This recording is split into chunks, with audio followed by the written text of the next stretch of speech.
আসসালামু আলাইকুম।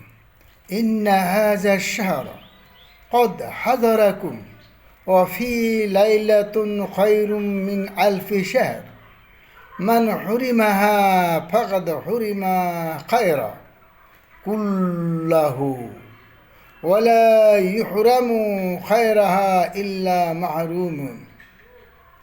এই মাস তোমাদের নিকট উপস্থিত হয়েছে, যার মধ্যে এমন একটি রাত রয়েছে যা হাজার মাসের চাইতে উত্তম। যে ব্যক্তি এ রাতে কল্যাণ থেকে বঞ্চিত হলো, সে সকল কল্যাণ থেকে বঞ্চিত হলো।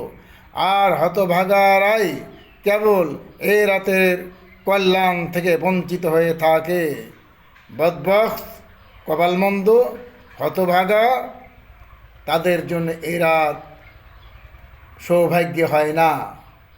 তাই এই রাতে খুব গুরুত্ব দিয়ে আমরা যেন এই রাত উদযাপন করতে পারি, সেই তৌফিক যেন মহান রব্বুল আলামিন দেন।